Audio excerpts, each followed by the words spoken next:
Sorry, हमसे गलती हो गई, हमें माफ कर दो, आइंदा ऐसा नहीं होगा। जब ये जुमले नेताओं के मुंह से निकलने लगे, वो भी जनता के सामने, तो समझ में आ जाता है कि हाँ, ये अब पब्लिक के उलझट्टे में आ गए हैं और पब्लिक भी अब ठान के बैठी है कि नेताजी अब आपको एहसास कराना है जनता क्या होती है। ये चीजें देखने को मिल रही हैं एक चुनावी क्षेत्र में, और आज हम उस पर गौर करते हैं।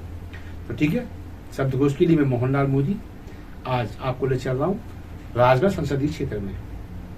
सभी जानते हैं 2 बार के सांसद रोडूमल नागर भाजपा प्रत्याशी हैं, तो वहीं 2 बार के ही सांसद दिग्विजय सिंह यहाँ कांग्रेस के प्रत्याशी हैं। दोनों के बीच में एक कड़ी टक्कर देखने को मिल रही है। तो पहले बात करते हैं दिग्विजय सिंह जी की। दिग्विजय सिंह, जैसे मैं पहले भी कहा, 84 में 91 में यहाँ के सांसद रह चुके हैं और अब संसदीय प्रतिनिधित्व के लिए यहाँ ये फाइट कर रहे हैं रोडूमल नागर से। 10 साल के कार्यकाल में दिग्विजय सिंह वो नहीं दे पाए इस क्षेत्र को जो वो दे सकते थे, जबकि सरकार उन्हीं की थी, मैक्सिमम सरकार उन्हीं की रही, मैक्सिमम कालखंड में सरकार कांग्रेस की थी। इसके बाद भी जब वो विधायक रहे रावगढ़ चाचौड़ा के, तो सरकार उनकी खुद की सरकार थी फिर तो वहां भी उन्होंने इतना विकास नहीं दिया। चाचौड़ा की बात करें तो चाचौड़ा में स्थिति बहुत अच्छी नहीं है, ना यातायात की दृष्टि से, ना ही व्यवसाय की दृष्टि से, और ना ही मतलब एक अच्छा जो माहौल होता है वो कानून व्यवस्था की दृष्टि से तो बहुत लंबा समय लगेगा चाचौड़ा को और शहरों के साथ कदम ताल करने में। यही हिस्ट्री रावगढ़ की है। रावगढ़ तो इतना बदतर कहना चाहिए हो चुका है कि जो मुख्य शहर है रावगढ़ का, नया तो विकसित हो कहां पाया।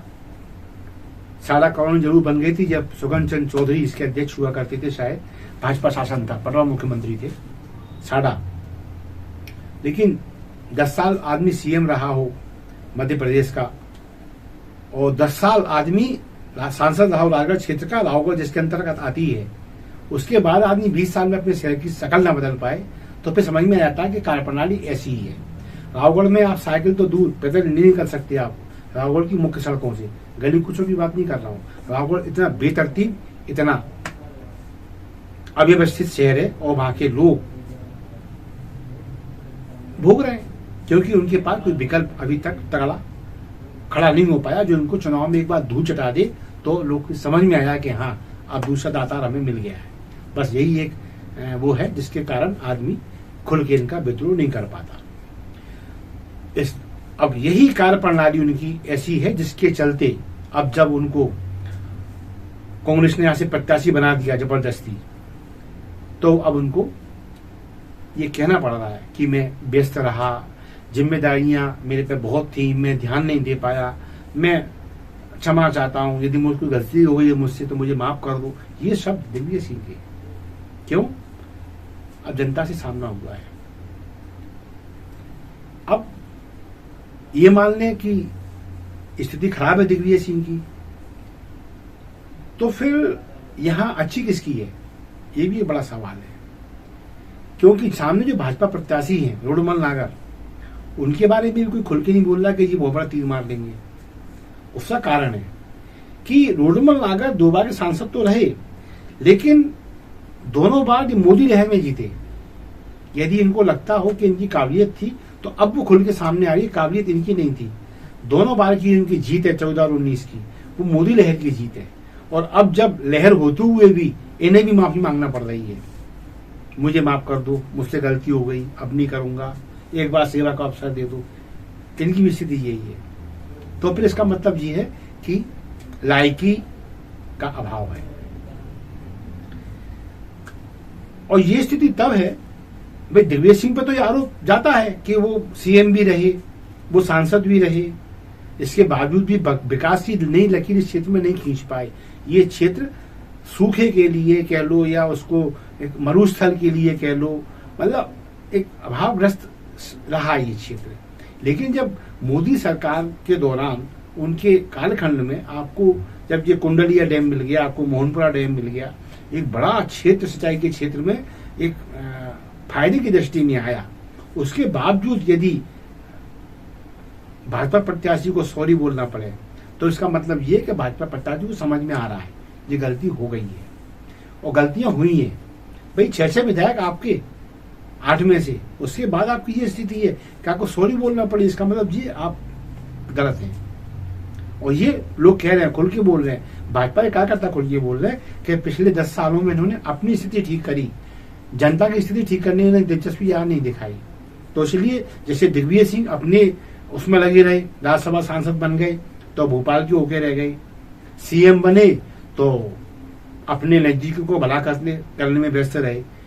दिग्विजय सिंह के बारे में यही कहा जाता है कि उन्होंने अपने व्यक्तिगत लोगों के, नियरेस्ट लोगों के व्यक्तिगत काम ज्यादा किए, लेकिन विकास की दृष्टि से कोई बहुत बड़ा मैप ना दे पाए और ना उसको क्रियान्वयन से होकर जमीन पर ला पाए। तो स्थिति ये है दोनों प्रत्याशियों की कि आदमी खुल के नहीं कह पाता कि सीट कहां जाएगी। बाकी ये देश में इस बार जो चुनाव हो रहा है उसमें 90% 80% तक तस्वीर बहुत क्लियर है। आदमी खुल के बोल रहा है ये जा रहा है, ये आ रहा है, हमारे यहाँ तो इसकी लहर है, हमारे यहाँ तो उसकी लहर है। लेकिन राजगढ़ क्षेत्र ऐसा है जिसमें कोई लहर नहीं है। क्यों?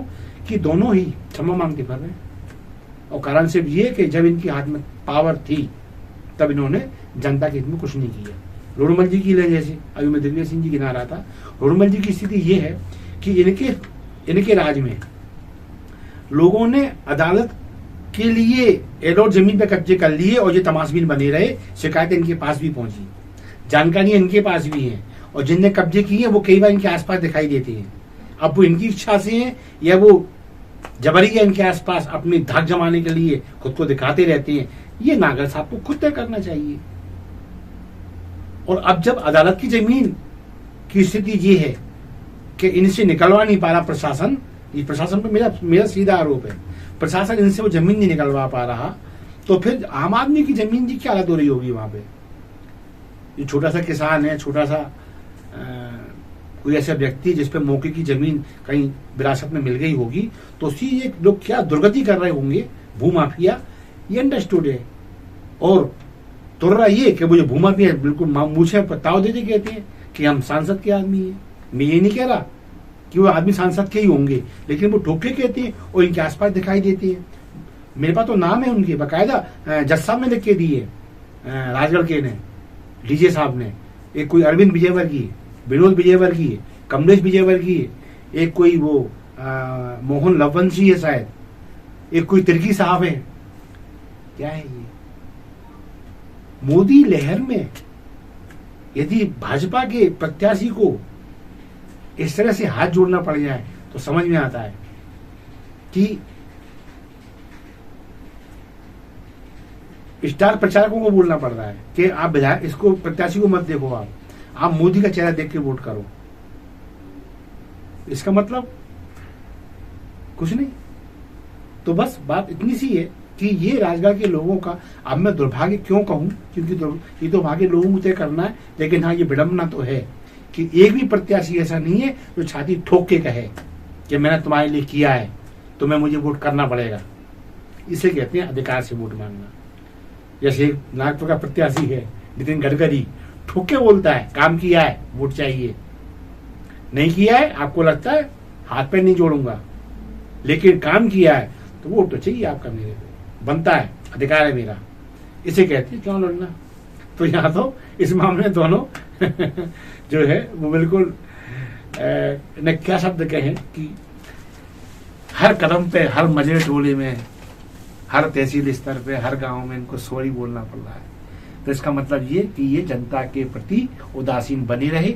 इनने इन बीते सालों में अपने फायदे देखे, अपने पद देखे, अपनी कदकाठी देखी, अपने घर को, अपने परिवार को, अपने कुटुंब को, अपने चमचों को ये हरा भरा बनाए रखने की कवायद में लगे रहे। और जब जनता की बात आई और जब जनता हिसाब मांग रही है तो बस सॉरी।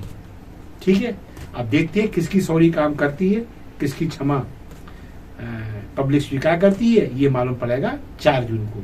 तब तक के लिए आज्ञा दीजिए और मैं मोहनलाल मोदी आज निवेदन करता हूँ हमारे कंटेंट को लाइक दें, उन्हें शेयर करें और शब्द घोष आपका अपना चैनल है, इसे सब्सक्राइब करना ना भूलें। धन्यवाद। जय हिंद, जय भारत।